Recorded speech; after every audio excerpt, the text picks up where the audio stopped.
বন্ধুরা, একটি মাত্র ডিম আর 1 কাপ সুজি দিয়ে আজকে তোমাদের একটা দারুণ স্বাদের নাস্তা রেসিপি তৈরি করে দেখাবো। তাহলে দেরি না করে চলো দেখে নিই আজকে এই রেসিপিটা। সবার প্রথমে এখানে আমি একটা ডিম নিয়ে নিলাম। এই ডিমটাকে আমি একটা বাটির মধ্যে নিয়ে নেওয়ার পরে এখানে দিয়ে দিচ্ছি আমি 2 চা চামচ সুগার পাউডার, আর দেব সামান্য পরিমাণে লবণ, দিয়ে খুব ভালো করে এটাকে ফেটিয়ে নিতে হবে। তোমরা চাইলে এখানে চিনিও দিতে পারো, চিনি দিলে ফেটাতে একটু সময় লাগে, তাই এখানে আমি চিনিটাকে গুঁড়ো করে নিয়েছি, নিয়ে এটা দিয়ে দিচ্ছি। দেওয়ার পরে দেখবে খুব সহজে এটা ডিমের সাথে চিনিটাকে মিশিয়ে নিতে হবে। তারপরে 1 চা চামচ দিয়ে দিলাম ভ্যানিলা এসেন্স। ভ্যানিলা এসেন্সটা দিয়েও খুব ভালো করে মিশিয়ে দেবো। তোমরা চাইলে এটা নাও দিতে পারো, অনেকে বলে ডিমের গন্ধ ছাড়ে, তাই ওই জন্যে ভ্যানিলা এসেন্সটা দেওয়া হলো। আর দিয়ে দিচ্ছি এখানে 1 কাপ সুজি। সুজিটা অল্প অল্প করে দিতে দিতে এটাকে মাখতে হবে, একসাথে সুজি দিয়ে দেবো না, অল্প করে দিতে হবে। যতটা ডিম আছে ঠিক সেই রকমভাবে একটা শক্ত ডো তৈরি করে নিতে হবে। এইভাবে মাখার পরে দেখো অনেকটাই শক্ত হয়ে গেছে। আমি তোমাদের দেখিয়ে দিচ্ছি, দেখো ঘনত্বটা দেখে নাও। একটা ডিমের মধ্যে এখানে আমি 1 কাপ সুজি দিয়েছি, ওজনে 100 গ্রাম। এইভাবে আমি এটাকে ফেটিয়ে নিয়েছি। এবারে আরও একটু টেস্টি করার জন্য এখানে আমি দিয়ে দিচ্ছি গুঁড়ো দুধ। এখানে আমি 2 চা চামচ গুঁড়ো দুধ দিয়ে দিচ্ছি। তোমরা চাইলে এখানে গুঁড়ো দুধের এটাকেও সংখ্যাটা বাড়িয়ে দিতে পারো। গুঁড়ো দুধ দিয়ে আবারও আমি এটাকে খুব ভালো করে ফেটিয়ে নেব, যাতে এরকম একটা শক্ত ডো হয়।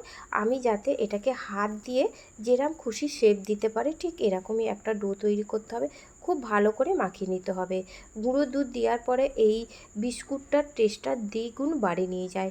আর সামান্য হাতে একটু তেল নিয়েছি, নিয়ে এটাকে একটা আমি ডোয়ের মতন ঠেসে নিয়ে তারপরে অল্প অল্প পরিমাণে আমি লেচি কেটে নিলাম। লেচিটাকে কেটে নিয়ে প্রথমে হাত দিয়ে এইভাবে ঘুরিয়ে দেব। ঘুরিয়ে দেওয়ার পরে আমি এটাকে গোল করে করব। তোমরা কিন্তু এখানে যে কোনো শেপ দিতে পারো। এইভাবেই আমি সব কটাকে তৈরি করে নেব। আমি তোমাদের আরও একটা তৈরি করে দেখাচ্ছি যে আমি কিভাবে করছি।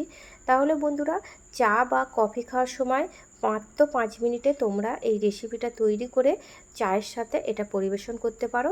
চলো, এবারে আগে থেকে আমি তেলটাকে গরম করে নিয়েছি। গরম করে নেওয়ার পরে গ্যাসের ফ্লেমটাকে একদম লো ফ্লেমে রেখে আমি এগুলোকে ছেড়ে দিচ্ছি।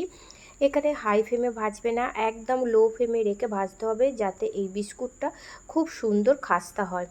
এইভাবে ভাজতে ভাজতে ওপর থেকে একটুখানি তেল ছড়িয়ে দেবে। আর তারপরে দেখবে বেশ সময় কিছুটা লাগবে না, 1 মিনিট পরে দেখবে যেন বিস্কুটটা দেখো তলা থেকে কিন্তু খুব সুন্দরভাবে একটা কালার এসে গেছে। যখন 1 মিনিট হয়ে যাবে তখন আমি এই বিস্কুটটাকে উল্টে দিচ্ছি। আর তোমরা দেখতে পাবে এই বিস্কুটটা কিন্তু একটু ফেটে ফেটে যাবে। যখন বুঝতে পারবে যে বিস্কুটটা ফেটে গেছে, তখন বুঝতে পারবে এই বিস্কুটটা দারুণ টেস্টি হয়েছে আর খুব খাস্তা হয়েছে, একদম দোকানের মতনই এই বিস্কুটটা তৈরি হয়েছে। এবারে আমি এটাকে তুলে নিয়েছি একটা প্লেটে। তৈরি হয়ে গেছে আজকে রেসিপিটা ভালো লাগলে লাইক দেবে আর কমেন্ট করে জানাবে রেসিপিটা কেমন হলো। আমার চ্যানেলে নতুন বন্ধু হয়ে থাকে চ্যানেলটি সাবস্ক্রাইব করবে।